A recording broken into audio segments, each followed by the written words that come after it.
La Voz del Derecho presenta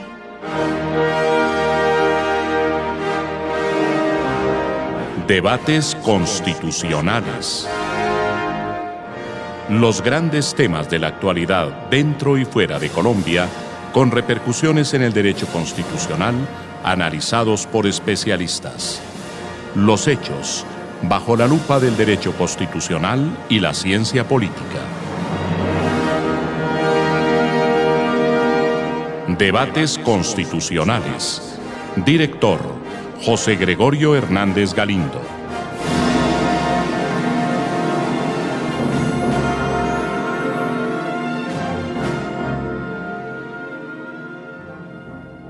Presentamos un cordialísimo saludo a todos los oyentes y seguidores de La Voz del Derecho, tanto en Colombia como en el mundo. Esta es una entrega más de debates constitucionales. Hoy vamos a hablar sobre algo trascendental: la protección, a la luz de la Constitución Política, de la salud y la vida de las niñas, las jóvenes, las mujeres en general. Nos acompaña la doctora Dione Alexandra Cruz Arenas, que no necesita presentación, quien es politóloga, profesora de Derecho Constitucional de la Universidad Javeriana, y hoy por hoy aprovecho para felicitarla, presidenta de la Asociación Colombiana de Salud Pública. Bienvenida, doctora Dione. Querido doctor José Gregorio, un gusto, un honor estar nuevamente en estos micrófonos de La Voz del Derecho con un tema tan sensible para nuestra sociedad colombiana. Que es lo propio de la Asociación Colombiana de Salud Pública. Entonces, uno de los primeros actos ya como presidenta es justamente, y me parece muy importante reconocerlo y agradecerlo, se hace aquí en La Voz del Derecho. También nos acompaña la doctora Carol Andrea Bernal Castro. Ella es secretaria general de la Asociación Colombiana de Salud Pública.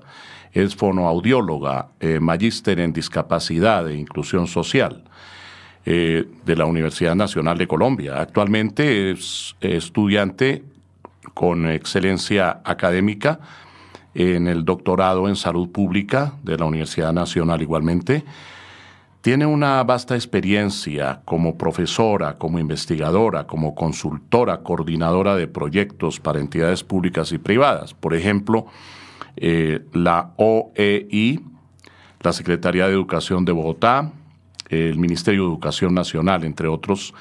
Se desempeñó como coordinadora del programa de inclusión escolar en la Corporación Síndrome de Down, vinculada a programas y proyectos locales y nacionales relacionados con salud pública, comunicación, humanización en salud, en calidad educativa, formulación de políticas públicas, cualificación de comunidades educativas en temas de primera infancia, de niñez, de juventudes, con un enfoque diferencial, que es importante resaltarlo, intercultural y de género, en educación inclusiva, en diversidad, interseccionalidades, dice la hoja de vida de la doctora Bernal, discapacidad e inclusión social. Es autora de libros, de artículos y otras publicaciones en estos temas de interés, y no sigo porque se nos gasta todo el programa con la hoja de vida de la doctora Bernal. Bienvenida, doctora Bernal, muchas gracias por su presencia en La Voz del Derecho. Muchas gracias, doctor José Gregorio, y también a la doctora Dione Cruz por esta fabulosa invitación para discutir estos temas de gran importancia para nuestro país. Bueno, usted no es abogada, pero con todos estos grados, evidentemente entiendo que su función ha sido y es la de realizar el Estado Social de Derecho en materia de salud.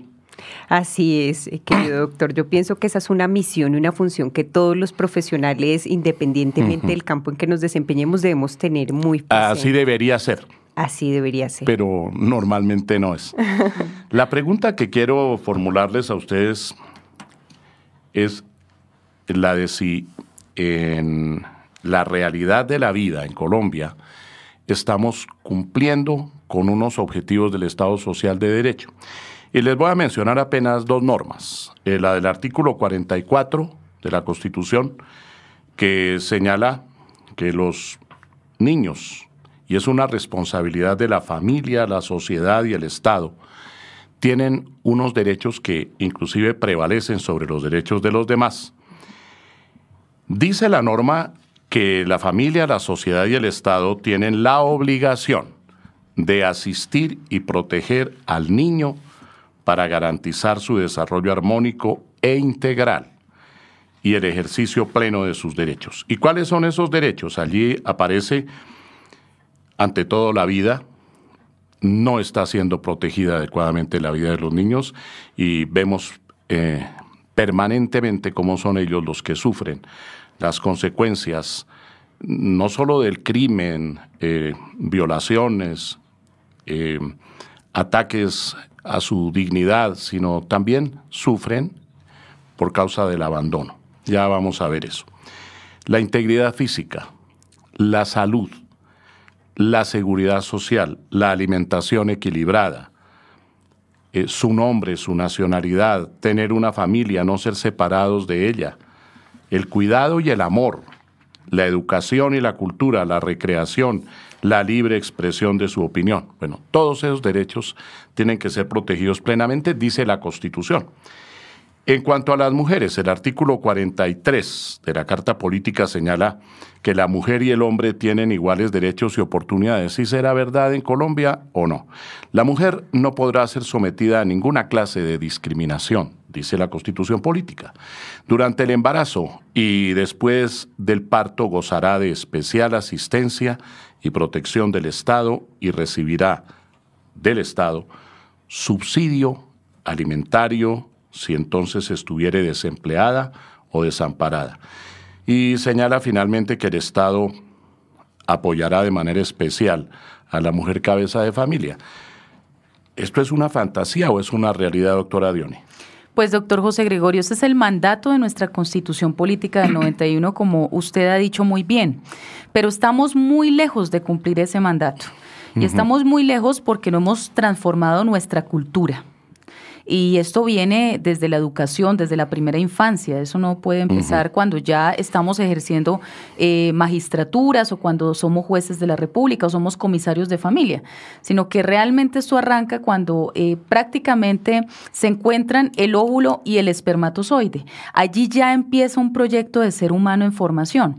Si no hay un entorno amoroso, respetuoso, agradable, este niño ya está recibiendo las influencias del entorno o esta niña en formación, y esto se va a ver reflejado en su proceso de crecimiento. ¿Qué tenemos en Colombia? Pues tenemos unas cifras alarmantes que la Asociación Colombiana de Salud Pública le ha presentado a la opinión con un mensaje de urgencia también a nuestras autoridades, a nuestras instituciones y en general a la sociedad, porque todos tenemos que ver con esto, todos debemos ser corresponsables y así lo señala la norma. En lo que va corrido de este año, doctor José Gregorio, se reportan 388 mujeres y niñas asesinadas. 388. ¿Qué quiere decir eso? Que estamos en una situación... En lo que va corrido del 2019. Sí, señor. Entonces, estamos hablando de una afectación generalizada que, de hecho, ya normativamente, después de el asesinato tan triste que todos realmente padecimos de la señora Rosa Elvira Celi, que fue el origen de la famosa ley del feminicidio, que lo que hace es recrudecer las penas contra personas que matan a una mujer simplemente por el hecho de ser mujer, porque si no es para mí, no es para nadie, porque hay una cultura del dominio, de la posesión sobre el cuerpo femenino. Entonces hay unas situaciones allí sumamente graves y quiero contarle también a nuestros oyentes que en menos de un mes y medio en Colombia 10 niñas menores de edad fueron violadas, torturadas y asesinadas en distintos lugares del país. Entonces estamos ante una sociedad enferma con problemas serios de salud mental. Una sociedad que se ensaña contra sus niños y niñas es una sociedad que realmente no tiene futuro. Entonces aquí estamos en una emergencia y en un estado de cosas inconstitucional, porque lo que usted leyó sabiamente del artículo 44 de la Constitución no se cumple. Y en el caso del artículo 42 y 43 de la igualdad de oportunidades entre hombres y mujeres, pues estamos muy distantes, porque si encontramos que la mayoría de estas violencias son ejercidas contra las niñas, contra las jóvenes y las mujeres, pues esa carga, esa presión, ese dolor en sus vidas, en su salud, nos está costando a todos como sociedad. La agresión contra una niña, contra una mujer, es una agresión a la integridad de la sociedad. Es una agresión contra la dignidad humana. Y efectivamente, pues tenemos unas normas maravillosas, además de nuestra Constitución del 91, tenemos la Ley 1257 del 2008, que es una norma que sensibiliza o busca sensibilizar, prevenir y sancionar todas las formas de violencia y discriminación que se ejercen contra nuestras mujeres. Y vamos a verla en este programa en detalle, cuáles son sus alcances, cuáles son los desafíos que tenemos en el país. Hay otras normativas muy interesantes que han surgido a partir de esta. Por ejemplo, está el decreto 4796 del 2011, que habla específicamente de lo que deben hacer las instituciones de salud. Pero allí encontramos una serie de problemas, doctor José Gregorio. Esto viene además de otra normativa, que sea bueno aquí mencionarla, y es la Ley 1620 del 2013, que nos habla de la educación para la sexualidad. Cuando nos dicen educación para la sexualidad, no debemos escandalizarnos. Es la educación para el afecto, para el amor, para el relacionamiento entre hombres y mujeres en condiciones de equidad, de igualdad, de respeto, de admiración mutua. De eso se trata. Y eso arranca cuando nosotros estamos criando, estamos educando a nuestros pequeños hijos. La creación de autoestima, de amor propio, de valoración por sí mismo, de aprecio por el cuerpo, de autocuidado, es lo que vamos a ver reflejado más adelante en nuestras adolescentes, en nuestras jóvenes y en nuestras mujeres. Desafortunadamente, doctor José Gregorio, muchos de los embarazos no deseados en Colombia son resultado del abuso sexual, de la violación. Y también de la falta de educación sexual. Desde luego, sí, señor. En la Corte Constitucional, porque también hay mucha jurisprudencia, desde el año 1992, con una ponencia del doctor Eduardo Cifuentes en la que tuve ocasión de participar como magistrado al adoptar la decisión, y con el doctor Ciro Angarita Barón, se profirió la primera sentencia de la Corte en materia de educación sexual. Y se protegió en ese sentido a una maestra que estaba siendo señalada en un municipio de Boyacá como una maestra que faltaba a su deber y que estaba dando malas instrucciones a los niños porque les hablaba de la educación sexual. Se protegió a esa maestra y se ordenó su reincorporación a la función que cumplía. Pero bueno, quiero ir a la doctora Bernal Castro sobre este mismo tema, sobre los puntos que acaba de tratar la doctora Dione. Bueno, me parecen muy interesantes estas posturas, las cuales por supuesto comparto. Creo que frente a los artículos que el doctor José Gregorio nos ha puesto ahora, considero también que el Estado Social de Derecho no está cumpliendo con sus obligaciones. En muchas regiones del país las niñas y niños tienen descubiertos incluso las necesidades básicas, tales como acceso a servicios públicos, acceso a educación, a salud. Es realmente preocupante que esto Hay un abandono. Hay un abandono del Estado en ese sentido, pero por otra parte, no solamente es ello, sino que en este momento hay unas violencias sistemáticas que efectivamente están afectando a los niños y a las niñas, y particularmente a niñas y mujeres, porque como podemos ver, en un lugar donde la violencia es creciente, por supuesto las mujeres y las niñas también tenemos unas vivencias pues muy particulares. Por ejemplo, traigo unas anotaciones de la doctora Jimena Castilla, quien es abogada independiente, y hace un artículo que se titula "De la violencia contra la mujer en la aplicación de la ley".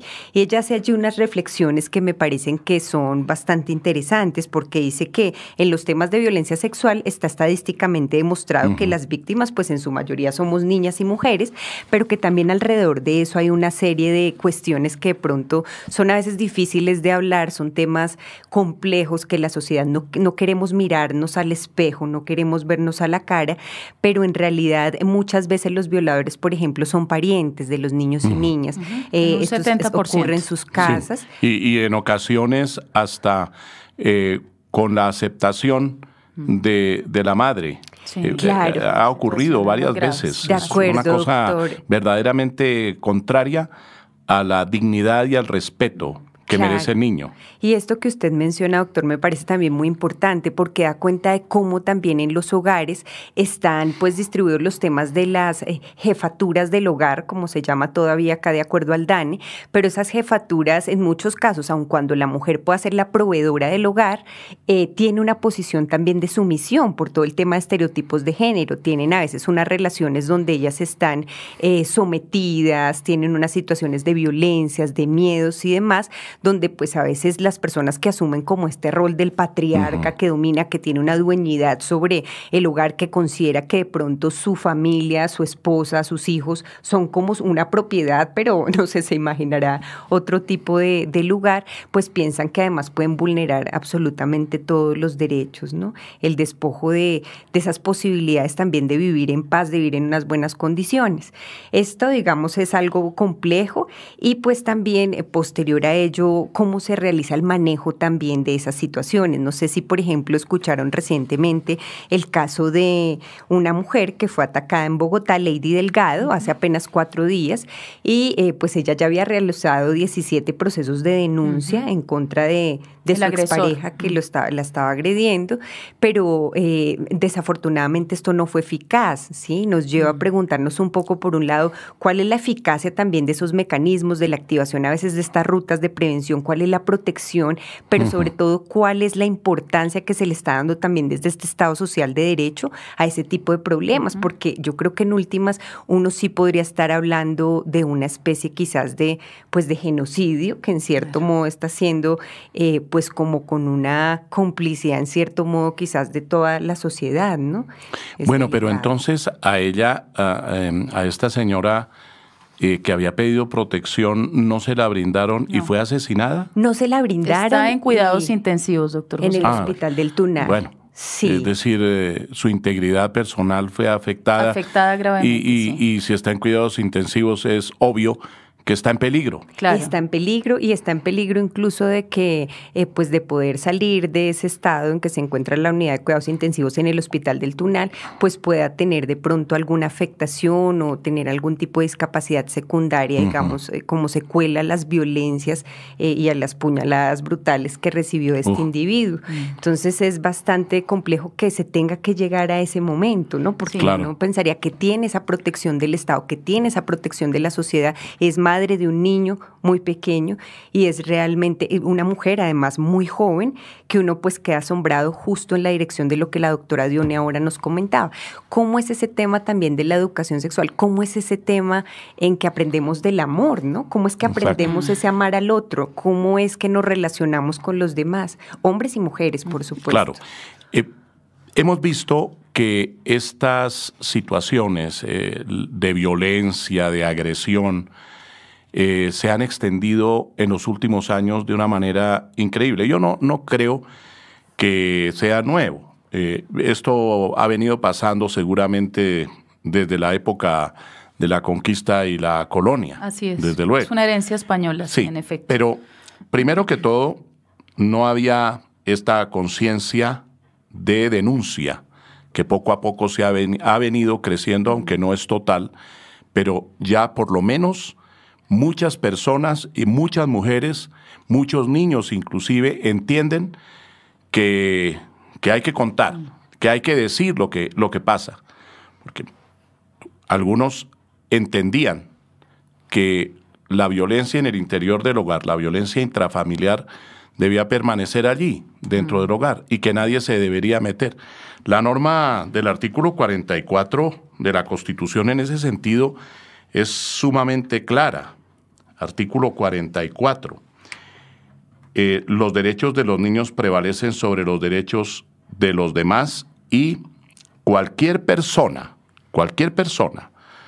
puede exigir de la autoridad competente su cumplimiento y la sanción de los infractores. Eso dice la disposición constitucional. Sí.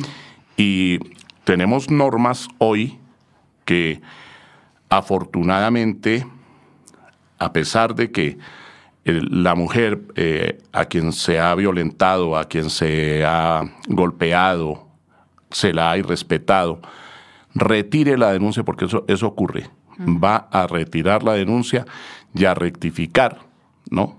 Muchas veces amenazada por su pareja o su expareja, va y retira la denuncia. No, es que hoy por hoy eso se investiga de oficio. Ya no tiene efecto, sí. Es decir, las autoridades siguen adelante. Así ella diga que no, que le habían pegado muy pasito. Entonces, sí, viene la investigación, pero en el fondo de todo eso hay un problema gravísimo de educación, de cultura dentro de la sociedad. Sí. Doctor José Gregorio, permítame allí acotar algún elemento importante sobre eso que usted está señalando y que ha dicho la doctora Carol.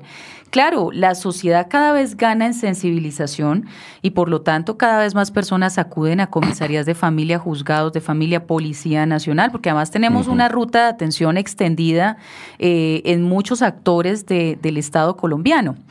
Pero sigue siendo muy alto el subregistro, porque según nos dicen también las estadísticas, solo el 10% de las personas que son víctimas de violencia se atreven a denunciarlas. O sea que las cifras siempre tenemos que verlas de una manera muy prudente. Es decir, las cifras de medicina legal, por ejemplo, sí, son cifras que reflejan aquello de lo cual parte, tiene conocimiento medicina legal. Correcto. Y lo propio Fiscalía General de la Nación. Lo mismo pasa. Entonces, ¿qué ocurre? Cuando la persona ya llega realmente al sistema a recibir una respuesta, que además es un derecho, porque quiero leerles textualmente la Ley 1257 del 2008 en su artículo 8 sobre los derechos que le asisten a las víctimas de violencia. Y dice así: recibir atención integral a través de servicios con cobertura suficiente, accesible y de calidad. Recibir orientación, asesoramiento jurídico y asistencia técnica legal con carácter gratuito, inmediato y especializado, desde el momento en que el hecho constitutivo de violencia se ponga en conocimiento de la autoridad. Se podrá ordenar que el agresor asuma los costos de esta atención asistencia, y ahí siguen los derechos maravillosos. Pero resulta que la realidad, doctor José Gregorio, no es distinta esa. De la teoría. Yo quiero compartirles a los oyentes y aquí a nuestros compañeros de panel qué es lo que pasa en la vida real.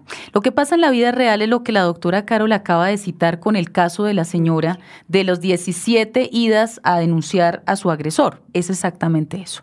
Lo que está pasando, doctor José Gregorio, y la Corte lo ha señalado. Y quiero decirles que tenemos 2 sentencias para que nuestros prestigiosos abogados, politólogos, trabajadores sociales, todas las profesiones de la salud estudien muy bien estas 2 sentencias. La primera es la sentencia TC 2287 del 2018, repito, TC 2287 del 2018 de la Corte Suprema de Justicia. El 22 de febrero del 2018, la Corte ordena a los jueces del país aplicar la perspectiva de género. Atención, no la ideología de género, no esa caricatura que se hizo. Y es bueno aclararlo. Hay que aclararlo. La perspectiva de género en casos de violencia entre parejas. ¿Qué quiere decir esto? Analizar el caso, determinar si se detectan situaciones de discriminación entre las partes o asimetrías, entender el fondo del problema, dilucidar las pruebas, valorarlas de manera diferencial, dice la Corte Suprema. Imagínense ustedes qué belleza. Romper la desigualdad, identificar categorías sospechosas, ponernos en favor de mujeres, de ancianos, de niños, de grupos LGBTI, de comunidades étnicas, de personas con discapacidad y migrantes, así lo dice la Corte Suprema. Tener conciencia que ante situaciones diferenciales por la especial posición de debilidad manifiesta, el estándar probatorio no debe ser igual, dice la Corte. Claro.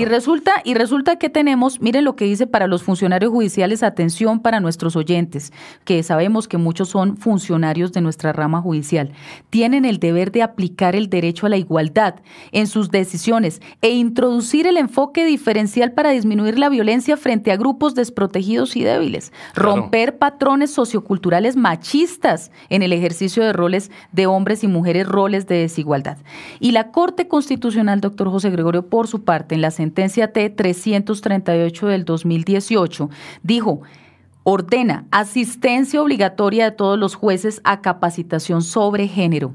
Les dice, ustedes tienen que aprender sobre perspectiva de género. Pedagogía claro, constitucional. Por supuesto, doctor claro. José Gregorio. ¿Y por qué razón? Le voy a decir por qué. Porque cuando las personas llegan a acudir a las comisarías de familia, y en esto tenemos que hacer un llamado. En lo personal, doctor José Gregorio, le digo, yo creo que ese sistema tiene que reformarse por completo. Las comisarías de familia no pueden seguir funcionando como hasta hoy. No puede ser que revictimicen a la víctima, no puede ser que haya una absoluta indolencia, no puede ser que no tengan realmente las condiciones intelectuales para atender a las personas que vienen casi que en un trauma, en un shock, en un estrés claro, postraumático. Yo tengo que identificar cuándo la situación realmente es grave y tengo que tener psicólogos, psiquiatras, tengo que tener abogados forenses que tengan realmente realmente la especialidad y la competencia del conocimiento, doctor José Gregorio, para detectar al mentiroso, porque hay mentirosos recurrentes.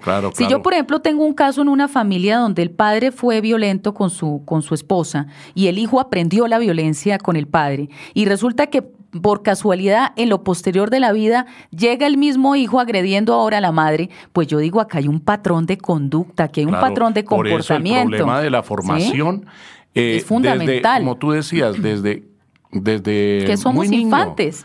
Claro desde que ahí en adelante tiene que haber una formación. Y en eso tiene que trabajar la sociedad. Pero vamos a hacer una pausa aquí en La Voz del Derecho.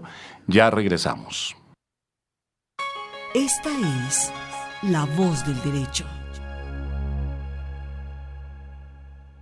Doctora Dione, el artículo 13 de la Constitución, a propósito de la sentencia de la Corte Suprema de Justicia, que me parece un fallo muy importante. Sin duda. Así como aquí hemos criticado en algunos casos decisiones de la Corte Suprema y de la Corte Constitucional, tenemos que decir en esta ocasión que tanto la una como la otra han proferido esas sentencias con muy buen criterio y con la tendencia, que así debería ser en todos los fallos, a realizar la Carta Política. El artículo 13 de la Constitución, hablando de la igualdad, nos dice que no solamente se trata de un igualitarismo, sino que se trata de igualdad real y material. Dice el inciso segundo del artículo 13 que el Estado promoverá las condiciones para que la igualdad sea real y efectiva y adoptará medidas en favor de grupos discriminados o marginados, como las mujeres o como los niños o como los indígenas. El Estado protegerá especialmente a aquellas personas que por su condición económica, física o mental se encuentren en circunstancia de debilidad manifiesta y sancionará, esta es una orden, esto no es una sugerencia, los abusos o maltratos que contra ellas se cometan. Bueno, vamos a dar la palabra a la doctora Bernal. Sí, bueno, pienso también que en esta dirección de lo que el doctor plantea y también un poco en la línea de los comentarios que la doctora Dione nos manifestaba ahora, que definitivamente sí hay que hacer muchas acciones desde este tema de la educación. Considero que, pues en general, los profesionales en diferentes áreas y particularmente siguiendo también a la doctora Jimena Castilla que había mencionado yo anteriormente, ella pues hace también como un compendio de lo que ha encontrado cualitativamente cuando la gente denuncia este tipo de violencias, ¿no? ¿Qué es lo que ocurre allí? Habitualmente, por ejemplo, a la víctima pues se le termina como considerando culpable, ¿no? Se hace como una serie de cosas a veces donde los abogados defensores pues proponen que se hagan una práctica de pruebas, pero que están tendientes a veces a restarle un poco de credibilidad y pues a veces ridiculizar a la víctima, ¿no? Entonces, a partir, por ejemplo, de la aprobación de la ley 1761-2015, que es la ley Rosa Elvira Celi contra el tema de feminicidios y demás, hay algunas cosas que las personas que están como abogados, jueces y demás no podrían hacer en estos casos, como por ejemplo preguntarle a la víctima, bueno, ¿y usted a qué hora salió de su casa? ¿No? ¿Cómo estaba vestida? Etcétera. Porque es evidente que allí no se trata de eso, se trata más bien es de ver el perfil del victimario, claro.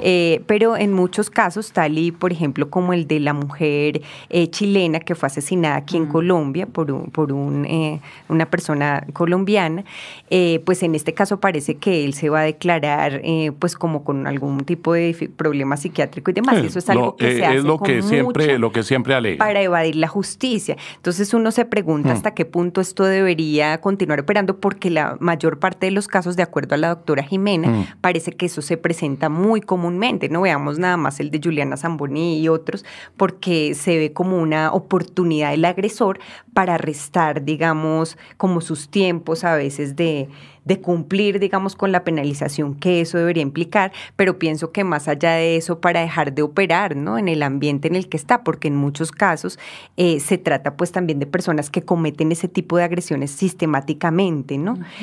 Hace pocos días escuchábamos también que en un jardín infantil un psicólogo pues parece que también estaba cometiendo el delito de abuso sexual contra diferentes niños y niñas menores de 5 años.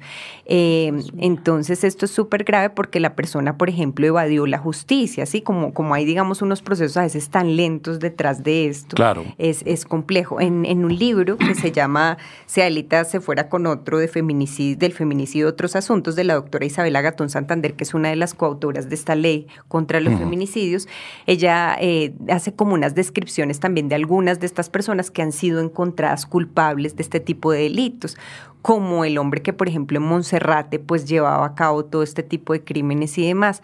Y realmente en muchos de esos casos, como les mencionaba antes, opera ese tema de que la persona se declare con algún tipo de diagnóstico psiquiátrico para tratar de evadir a la justicia. Es complicado que justo en ese momento y justo frente a este tipo de asuntos pueda ser legítima ese tipo de apelaciones. No es legítima. ¿No? Exacto. Y doctor José Gregorio, sí, perdóneme, hay un elemento que hay que modificar en las normas. No es posible que una persona que tiene sucesivas medidas de protección por casos de violencia, cuando llega el proceso de divorcio, y resulta que va a la separación de bienes, entonces el señor que ha agredido toda la vida se queda con la mitad de los bienes sin ningún tipo de sanción pecuniaria. Eso está en la ley, ¿no? Claro, sí, pero eso no debería ser. Pero debería haber una sanción. Debería haber una sanción pecuniaria, doctor José Gregorio, sobre personas que tienen... Y fíjese que ese tipo de medidas económicas, así como los impuestos sobre las bebidas azucaradas, el impuesto sobre la comida chatarra, los impuestos sobre el tabaco, es muy importante ponerle impuesto también a este tipo de conductas, de manera que se afecte realmente la situación económica de bolsillo del agresor. Esto no es lo único, desde luego, pero es una de las medidas que podría ser significativa. No es posible, doctor José Gregorio, que le voy a contar un caso reiterado en Colombia. Resulta que en muchos hogares, como las personas no tienen condiciones laborales fijas, estables, muchos hogares son informales. Entonces, la señora le dice al esposo, mijito, por favor, cotice al sistema de seguridad social, cotice a pensión. Y el señor cotiza toda la vida, en buena parte obligado por la señora, porque la señora siempre está muy atenta a los temas del cuidado, cotiza toda la vida, doctor José Gregorio, y resulta que la situación de violencia, de maltrato, lleva a que estas personas se separen. Adivine quién se lleva la pensión. ¿El señor? El señor. Entonces, realmente, doctor José eso Gregorio, tiene, hoy por hoy hay una tendencia jurisprudencial a corregir este tipo de normas, porque la Corte declara por derecho a la igualdad. La Corte suele declarar las normas condicionadas desde el punto de vista de su exequibilidad. La norma es exequible, pero condicionada en el sentido de que debe haber un trato equitativo. Eso, doctor José Gregorio, en el caso de personas doctas en la materia como su merced. O sea, qué bueno que existieran José Gregorios en todos los juzgados de familia, comisarías de familia, en todas las instituciones. Estaríamos salvados, pero eso no es así. La realidad de hoy, doctor José Gregorio, discúlpeme que se lo diga, y a nuestros oyentes, no se estudian ni las sentencias, ni las líneas jurisprudenciales, ni siquiera se lee la Constitución. A mí me ha pasado en lo personal, cuando uno habla con algunos funcionarios de comisarías y uno le dice, mire la sentencia, es como si le resbalara como el agua. Realmente aquí hay una situación crítica, no sé si es que las facultades de derecho del país no están formando en temas de perspectiva de género. Hay algunas facultades que sé que niegan la existencia del feminicidio, que dicen, ¿quién se inventó eso del feminicidio? Esos son de los mismos creadores de la ideología de género. Que sea buen momento para decirle a nuestros queridos oyentes y nuestros seguidores, la ideología de género no existe. Una cosa es la perspectiva de género, que es una dimensión muy acreditada a nivel internacional que se deriva de los derechos humanos, que además está en casi todas las convenciones y tratados internacionales de derechos humanos. Y lo que dice es lo que ha dicho aquí el doctor José Gregorio. Debe haber condiciones de igualdad entre hombres y mujeres, reales y efectivas. Y como no somos iguales porque tenemos una educación diferente en los hogares, en las instituciones educativas, en el ámbito laboral, los medios de comunicación todo el tiempo están haciéndole el juego al machismo, entonces utilizamos el cuerpo femenino, ¿cierto?, para excitar, para generar morbo, para vender. Entonces no tenemos realmente un respeto por la mujer de ninguna medida. Y eso lo vamos a ver reflejado cuando vemos la conducta de nuestros funcionarios en las instituciones de la ruta de atención contra las violencias. ¿Qué le dicen a las señoras? ¿Su merced quiere deshacerse de su agresor? Muy bien, pues entonces renuncie a lo de la pensión, porque su merced linda le toca elegir, o quiere pensión o quiere tener una vida tranquila. Entonces la señora dice, pues bueno, me tocó renunciar. Son personas que terminan prácticamente, doctor José Gregorio, en la indigencia. Mujeres que terminan en los comedores comunitarios cuando trabajaron toda la vida por tener una vida digna. Eso no tiene sentido. Esto hay que rehacerlo y hay que decirle al país, con todas las letras, este sistema de impunidad y de injusticia hay que rehacerlo. No puede ser que nuestra directora del ICF, después de semejantes cifras de abuso contra niños y niñas, especialmente contra niñas, salga a decir, estamos evaluando a ver si hacemos una política pública sobre esto. No. Es que la prioridad en Colombia constitucionalmente son los derechos de los niños y las niñas. Claro. Y esto no es nuevo, nos viene pasando hace rato. ¿Cómo es que no tenemos una política pública? Es que no hay una política en materia penal. Sí. Aquí lo hemos dicho varias veces, no hay en Colombia una política criminal.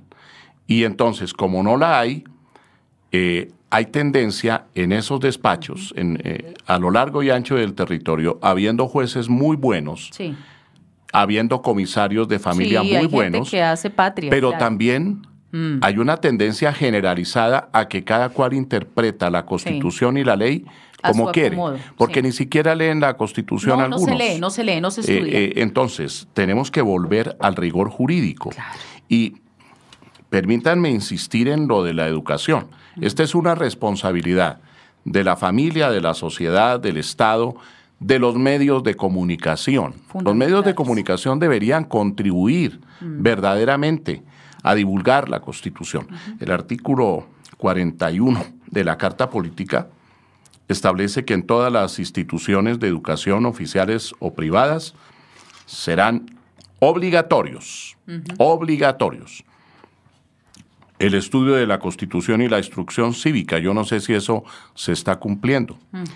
Asimismo, se fomentarán prácticas democráticas para el aprendizaje de los principios y valores de la participación ciudadana, y agrega la norma, el Estado divulgará la Constitución.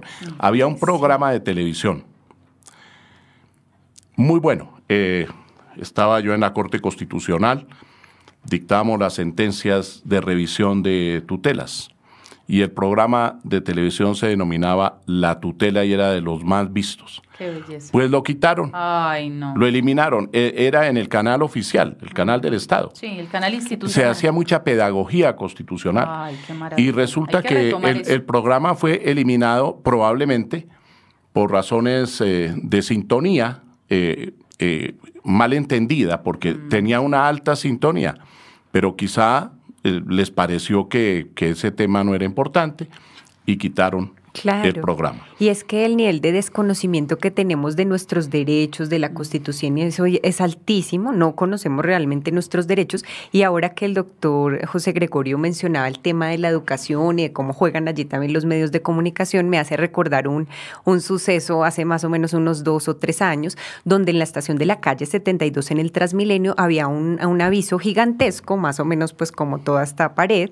una pancarta enorme allí en la estación de Transmilenio en la 72, que como bien sabemos pues es muy concurrida por personas de universidades, de colegios, etcétera, niñas, niños, jóvenes, y resulta que era pues de un desodorante cuya marca pues no sé si podré decir acá, bueno, no sé. Pues... Bueno, lo que pasa es que esta marca es una marca muy famosa que había tomado como ese tipo de publicidad como una de sus banderas, que básicamente era como la construcción del macho alfa, ¿no? Entonces era de un desodorante donde aparecía allí un hombre y aparecía rodeado de varias mujeres en bikini, pero varias, pequeñitas, mucho más pequeñas que él, así como a escala del diseñador gráfico que haya hecho esa pieza publicitaria, y decía además, úsalas, literalmente. Ahí vienen, me sentí plenamente ofendida, así que a través de una organización que es Red Papás en este caso, que desde hace muchos años está también trabajando por este tema de los derechos de los niños y niñas y demás, pues pusimos como un proceso allí donde dijimos, no, esto no puede ser de esa manera, porque el mensaje que se está dando culturalmente refuerza, ¿no? Derecho de petición. ejercen el derecho de petición. Exactamente. Y retiraron la valla. Y retiraron la valla, la retiraron. Bueno, entonces son casos que tienen que ver con eso, pero se ven a diario, ¿no? Y es digamos, muy importante, la gente no es tan consciente de eso. Claro, muy importante decir, a partir de esto que la doctora Carol nos cuenta, que es un acto ciudadano ejemplar, cómo los ciudadanos tenemos un papel en este tema, ¿no? Claro. Cuando normalmente pasan estos hechos desafortunados de violencia física, psicológica, sexual, porque hay otros tipos de violencia, está el acoso también, ¿no? En las instituciones educativas está bastante grave la situación del acoso de profesores hacia estudiantes, ¿no? Así es, ha habido varias denuncias. Sí, pero cuando nosotros hacemos el análisis, ponemos el foco, llegan los medios de comunicación del mediodía normalmente a preguntarle a los vecinos. Bueno, ¿ustedes conocían a la familia de la víctima? ¿Sabían qué pasaba? Y la gente siempre responde igual. Sí, nosotros sí sabíamos. A la señora la escuchábamos gritando. La veíamos con el ojo morado. Sí, la señora lloraba mucho. Pero nadie hizo nada. O sea, todos fueron cómplices de la situación. Claro. Por distintas razones, pero especialmente, doctor José Gregorio, por ignorancia. Porque resulta que hoy día las rutas de atención dicen, usted tiene el deber de denunciar la violencia, tiene el deber constitucional y legal de hacerlo, pero usted puede reservarse el anonimato, la confidencialidad para que nadie pueda tomar represalia. Nadie está diciendo vaya y entonces agreda al agresor. No, lo que se está diciendo es busque el canal. Si se trata de una situación de violencia de género de pareja al interior de un predio, yo tengo la obligación inmediata de llamar al 123 y denunciar. Y puedo reservar mi nombre. Y digo, mire, estas personas están en una situación de discusión, allá hay niños o hay personas mayores o ellos mismos se pueden matar. Uh-huh. Lo segundo es que hay una línea de protección de la infancia y la adolescencia. Entonces, cuando hay violencia contra niños o niñas, cualquier ciudadano puede levantar lo mismo el teléfono y marcar la línea 141 del ICBF. Si hay utilización, abuso, hoy está pasando un fenómeno, doctor José Gregorio, muy triste. Los semáforos se están llenando de niños y niñas venezolanos, algunos con sus padres, otros simplemente con personas que los alquilan para conmover con los niños. Es una forma de explotación. Claro, gravísima. Y de mendicidad que está prohibida. Eso. En la Constitución, en el artículo 44. Y lo más grave es que en zonas como Santa Fe, en Bogotá y en otros lugares del país, en la zona de Cartagena, en el eje cafetero, en Antioquia, Medellín, Cali, se está viendo la proliferación siempre, desafortunadamente, de la prostitución infantil. Y ahora que es la explotación y abuso infantil, no es prostitución infantil. Y ahora lo que vemos es las niñas venezolanas de 13, 12, 14 años en manos de las mafias del proxenetismo en todo el país. Entonces, esto es sumamente grave, pero esto ocurre porque hay un contubernio, doctor José Gregorio, porque resulta que el señor, no todos los taxistas, ni más faltaba, pero algunos de los conductores de taxi, llega al extranjero o llega al nacional, me consigue una niña, me consigue una virgen, inmediatamente esta persona dispara, claro, yo le consigo lo que usted necesita. En esa cadena están hoteleros, conductores de taxi, algunos funcionarios de nuestra fuerza pública, desafortunadamente la Policía Nacional, porque la capacitación y la educación tiene que ser generalizada, doctor José Gregorio. La Corte dijo, los jueces tienen la obligación de asistir a cursos de perspectiva de género y entender el valor absoluto que tienen nuestras mujeres en la sociedad. Pero esto no solamente para los jueces, necesitamos que los policías asistan a cátedras de perspectiva de género, pero no manejadas por personas machistas, como ocurre normalmente, ¿no? Entonces dicen, la enseñanza, la Constitución es obligatoria, pero el profe que enseña la Constitución es discriminante, machista, sexista, racista. No nos sirve así. Tiene que ser un trabajo de verdadera formación, de integralidad, porque yo enseño con el ejemplo. Aquí nosotros tenemos un maestro de maestros que enseña con el ejemplo. No es solo una teoría de la comprensión de la Constitución, sino que en la vida diaria el doctor José Gregorio es un ser humano íntegro, respeta a la mujer, admira a la mujer, la respalda, ofrece sus micrófonos para que hombres y mujeres hablen, expresen sus ideas, es un demócrata. Entonces todo se construye así en una sociedad. No podemos tener dobles discursos, un discurso y por otro lado estar haciendo otras cosas muy diferentes. En la práctica otra cosa completamente distinta, pero me llama la atención lo de la denuncia. Uh-huh. Yo creo que hay que incentivar a las personas, claro, llamarlas públicamente. Sí, señor. Para que cuando estas situaciones irregulares se presentan, denuncien. Claro. En el caso de estas personas que contribuyen al proxenetismo, pues si se está diciendo será porque hay casos. Claro. Esos casos se habrán denunciado todos o no. Y deberían ser denunciados porque normas tenemos, sí hay. Claro, no necesitamos más normas. Así es. Necesitamos es una conciencia. Y los profesionales de la salud, porque realmente, doctora Carol y doctor José Gregorio, queridos seguidores, por ejemplo, un médico, un fisioterapeuta, un odontólogo, un psicólogo, inmediatamente tiene la enfermera, tiene la capacidad de detección de las violencias. Personas que tienen moretones, contusiones, caídas extrañas. Ahora, personas que están tristes, que están depresivas. Hay que indagar y hay que activar las rutas de atención. Ellos están en la obligación de hacerlo. Miren, tenemos un decreto que es el 4796 del 2011 que dice eso. Dice, bueno, ¿qué deben hacer las instituciones de salud? ¿Qué debemos hacer en el sistema de salud para contrarrestar las violencias? Desafortunadamente, doctor José Gregorio, aquí hay un problema en esta norma, quiero contarles. Hay cosas positivas, pero por ejemplo, cuando la mujer no puede volver a la casa que comparte o el predio que comparte con el agresor, le dicen, no señora, tranquila, porque usted va a tener un hogar sustituto, mientras tanto, unas casas refugio, le vamos a dar alimentación, transporte, hay un pequeño subsidio que se le da. Pero condicionado, adivina qué regla, a la sostenibilidad fiscal. Entonces dice más adelante, no, dependiendo de la disponibilidad de cupos, dependiendo si el municipio tiene los hogares habilitados, si la mujer ha cotizado el sistema de seguridad social, de pronto puede hacerse a un salario mínimo, ¿sí? Mientras se resuelve la situación y solo por 6 meses. Entonces aquí tenemos una responsabilidad, doctor José Gregorio, como sociedad enorme. Le quiero contar que en la ley 1257 del 2008, acá nos escuchan empresarios, microempresarios, MIPYMES. Muy importante decirles, mire, en el mundo del trabajo hay posibilidad de darle la mano a mujeres que han sido víctimas de violencias y es lo que más necesitamos hacer, porque si hay una cosa que hace que las personas se sometan a la violencia es la altísima dependencia económica de los agresores. Cuando la persona dice no tengo qué hacer en la vida, ¿quién me va a sostener? No me preparé o me preparé pero nunca ejercí y dependo de esta persona para sobrevivir y mis hijos igualmente, entonces entramos a someternos a los círculos dramáticos de la violencia. Pero ¿qué dice la norma sobre esto? El Ministerio de Protección Social, el Ministerio de Trabajo tendrá las siguientes funciones. Promoverá el reconocimiento social y económico del trabajo de las mujeres e implementará mecanismos para hacer efectivo el derecho a la igualdad salarial. Desarrollará campañas para erradicar todo acto de discriminación y violencia contra las mujeres en el ámbito laboral. Promoverá el ingreso de las mujeres a espacios productivos no tradicionales para las mujeres. Hay un serio problema, doctor José Gregorio, que quiero exponerle. La ley de acoso laboral, yo estudiándola para nuestro querido programa de hoy juiciosamente, la ley 1010 del 2006 de prevención, corrección y sanción del acoso laboral, hostigamientos en las relaciones de trabajo, tiene un escollo.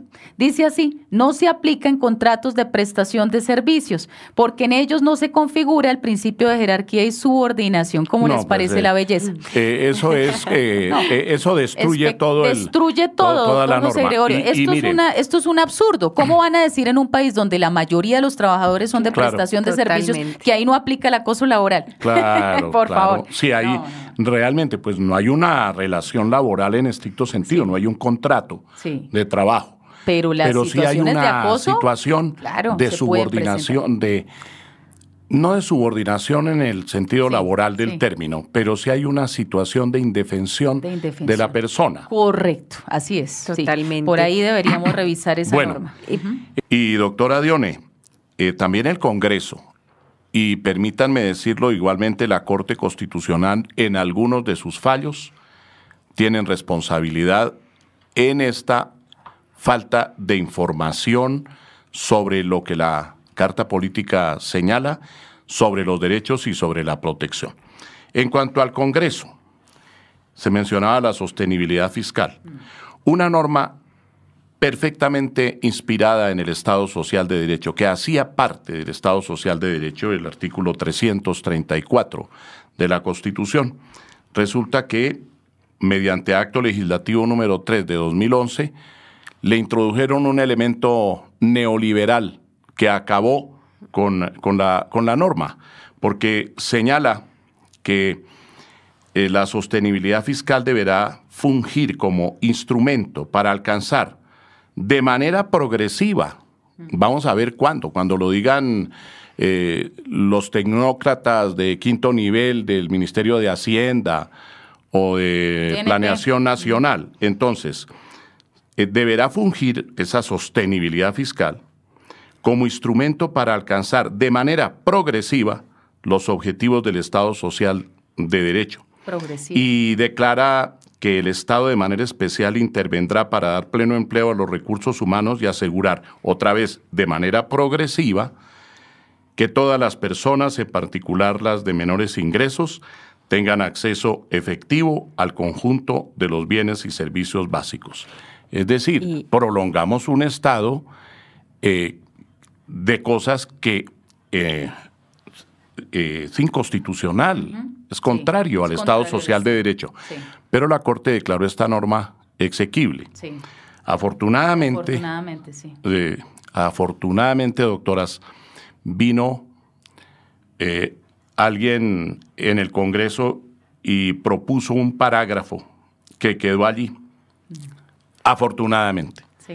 Y dice el parágrafo: al interpretar el presente artículo, bajo ninguna circunstancia, autoridad alguna de naturaleza administrativa, legislativa o judicial podrá invocar la sostenibilidad fiscal para menoscabar los derechos fundamentales, restringir su alcance o negar su protección efectiva.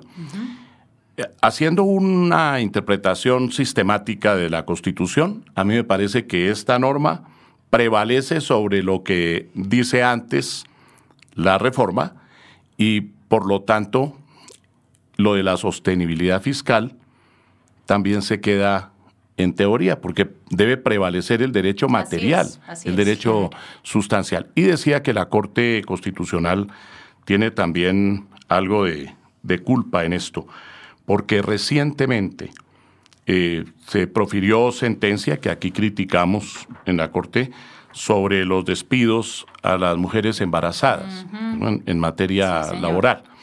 Y también prácticamente autorizó esos despidos, dijo la Corte, cuando se trate de mujeres que no le avisaron al empleador acerca de su estado de embarazo. Entonces, que las pueden despedir.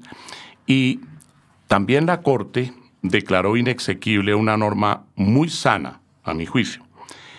Personas condenadas, cuando hablaste de lo del cartel me acordé, personas condenadas por violencia sexual contra niños, por una norma legal, debían aparecer en carteles para que hubiera el debido cuidado. Sí. Pues eso lo declaró inexequible la Corte Constitucional. Y entonces, que porque atentaba contra la honra y el buen nombre de los violadores, y decimos violadores porque se trataba de personas condenadas ya, condenadas. Claro, que ya tenían comprobado su... Exactamente, ya estaba comprobado, sentencias en firme. Pero bueno, doctora Bernal Castro, Carola Andrea, ya para dar terminado nuestro programa. Sí, bueno, pues ahí había como dos cosas que no quería dejar de decir también en conexión con lo que veníamos discutiendo. Una de ellas es que pues he tenido varios colegas que dicen como no, es que el feminicidio eso no existe porque también nos matan mucho a nosotros los hombres, pero resulta que la aclaración que hay que hacer allí es que en el tema de los feminicidios, pues como diría Rita Laura Segato, son crímenes de odio contra las mujeres. En realidad, en ese caso los asesinatos se cometen por el hecho de ser niña, de ser mujer o de tener una identidad de género, ser transgénero o algo así, o sea, algo relacionado con lo femenino, esa identidad de la persona. Entonces, digamos que allí hay unas diferencias en eso, ¿no? Por ese hecho mismo te asesinan y en muchos casos, infortunadamente, primero ocurre una violación sexual y habitualmente posterior a eso ocurre el asesinato de la mujer, que es un feminicidio. También es muy importante aclarar en lo que venían diciendo que esos temas de desprotección también económica en muchos casos de las mujeres tiene que ver con la división sexual del trabajo y con cómo tanto el trabajo de cuidado como el trabajo reproductivo como el trabajo doméstico, así lo demuestran las encuestas de uso de tiempo del DANE, están los resultados disponibles allí en las páginas, apenas hace unos años hacia acá se viene midiendo esto, las mujeres sí habitualmente ocupamos gran parte de nuestros tiempos en esas labores, bien sea de cuidado de niños o de adultos mayores, etcétera. Y estos han sido trabajos que no han sido económicamente reconocidos, pero además no han sido socialmente redistribuidos, que sería tal vez una de las piedras angulares que, de acuerdo también a lo que he podido aprender en estos últimos meses de la doctora Natalia Moreno, que es economista y ha trabajado fuertemente en estos temas, pues debería haber también allí una de las claves para hacer una redistribución también de incluso de esas miradas, ¿no?, que tenemos unas de otros, cómo nos relacionamos en casa, cómo se pueden asumir también unas nuevas masculinidades, unas responsabilidades en la paternidad, unas manifestaciones del afecto que sean distintas. Cuando decíamos es que en la educación en gran medida están esas respuestas a eso, pues están romper estereotipos, que uno pueda tranquilamente regalarle un muñeco a un niño o una niña y que sepa que con ello está enseñándole también cómo expresar el afecto a otros, cómo cuidar a otros, ¿cierto? Que no nos dé miedo eso, que no pensemos que porque eso va a ser así va a irrumpir en su sexualidad o va a ser algo así, porque son los mitos que son muy prevalecientes en nuestra sociedad. Y lo otro que quisiera decir también es que el tema, por ejemplo, del aborto y del abuso sexual también son temas allí muy complejos, todavía por resolver, también hacen parte de esas violencias grandes en el país. Conocemos 2 casos también que son en Argentina, que se dieron de manera muy reciente y que fueron muy desafortunados porque las niñas que sufrieron de esa violencia sexual fueron obligadas a finalizar con los embarazos que tenían y además terminar en un parto por cesárea. Una de ellas intentó suicidarse varias veces, ¿sí? Y la doctora Jimena Castilla nos lo describe como aborto y abuso sexual que hasta ahora sigue penalizándose a la mujer, pues que interrumpe su embarazo.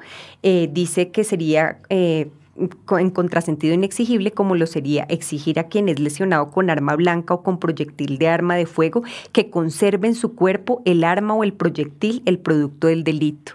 Resulta obvio que el embarazo producto de la violencia sexual, de inseminación artificial o de transferencia de óvulo fecundado no consentida no le es atribuible a la mujer. Por ende, es incorrecto afirmar que interrumpe su embarazo y pues yo sé que estos son dilemas morales abiertos aún en nuestra sociedad. Bueno, pero eso ya está solucionado aquí con la sentencia, con la sentencia de la Corte Constitucional sobre el tema.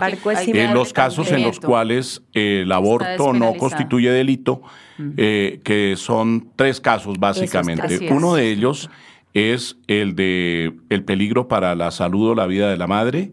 Está el otro caso que es el de la violencia sexual o la inseminación artificial no consentida, ¿no?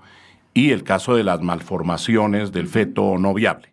Eso ya ha sido tratado eficientemente en la sentencia de la Corte Constitucional. Es cierto. Sin embargo, eso, como hacíamos el llamado, por ejemplo, a nuestros profesionales de salud y demás, imagínense una mujer que no queremos que fuese ninguna de nosotras, ni de nuestras hijas, hermanas, madres, tías, etcétera, que es muy doloroso para la persona, que tiene unas secuelas psicológicas gravísimas como consecuencias, que ojalá las rutas realmente se activen, porque muchas veces ni siquiera se le dice a la persona, mire, es que usted puede tener una enfermedad de transmisión sexual, pues sí, todos los riesgos a los cuales está expuesta, en muchos casos se dejan como en un plano secundario, no se le brinda la orientación que debería tener. Y es un problema de salud pública. Y es un problema de salud pública. Claro, es un problema de salud pública, querida doctora Carol y doctor José Gregorio. Y es bueno decir que, claro, la Corte hizo su sentencia IVE de interrupción voluntaria del embarazo, la 355 en el año 2006, de hace tiempo ya, pero resulta que ha sido una lucha para las mujeres lograr acceder a este procedimiento que ya tiene, obviamente, como dijo muy bien el doctor José Gregorio, una orden de la Corte, al punto que tuvo la Corte que volver a emitir sentencia diciendo, mire, ustedes no pueden, las instituciones de salud no pueden argumentar que tienen una objeción de conciencia, porque esto solo puede ser argumentado para las personas naturales. Y entonces, si el médico... Yo tengo ahí una discrepancia fundamental con la Corte. Pero la Corte dice, si el médico tiene la objeción, ¿cierto? El médico como tal, por razones religiosas, él tiene la obligación de encontrar un colega que no tenga esa condición para que la mujer no vea afectado el procedimiento. Porque los bebecitos, cuando están en el vientre, no es que entonces no se le aprobó a la señora, entonces el bebé queda congelado en crecimiento, no, el bebé sigue creciendo. Y en el caso en el que se pone en peligro, doctor José Gregorio, de muerte a la madre por semanas de gestación, pues esto es un tema supremamente grave. Lo otro es que esto lo que ha generado es un negocio de las clínicas de garaje, donde los procedimientos que se realizan no son los mejores. Entonces, muchas mujeres terminan acudiendo a estos sitios o de manera, digamos, artesanal, con algunas cosas que les dan las vecinas u otros procedimientos incluso más violentos contra su propia integridad, terminan generando el aborto, algunas desangrándose, mueren realmente, y además que no hacen parte de la estadística porque no tenemos realmente la capacidad institucional para llevar esos registros por ese tipo de circunstancias. Entonces ahí tenemos unos retos muy grandes que indudablemente hay que seguir desarrollando, doctor José Gregorio. Se nos acabó el tiempo. Sí. Muy interesante lo que han manifestado tanto la doctora Dione como la doctora Carola Andrea Bernal. Creo que debemos invitar a otro programa para que conversemos sobre todos estos asuntos. En materia de aborto yo tengo una discrepancia fundamental con la Corte Constitucional. Tengo que respetar el fallo, claro, pero yo no estoy de acuerdo con eso de que la objeción de conciencia no se pueda interponer por una institución. Tampoco estoy de acuerdo en que todos los niños tienen que ser protegidos, menos los que están en el vientre materno. Esos no son protegidos y pueden ser asesinados. Bueno, pero esa es opinión personal. Yo hago frecuentemente abogado del diablo en estos programas. Sí. Muchísimas gracias a todos ustedes por la sintonía de debates constitucionales aquí en La Voz del Derecho. Volveremos en 8 días. Hasta luego.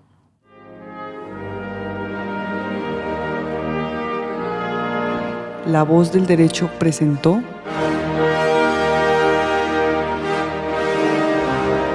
Debates Constitucionales. Los grandes temas de la actualidad dentro y fuera de Colombia, con repercusiones en el derecho constitucional, analizados por especialistas. Los hechos, bajo la lupa del derecho constitucional y la ciencia política. Debates Constitucionales. Director, José Gregorio Hernández Galindo.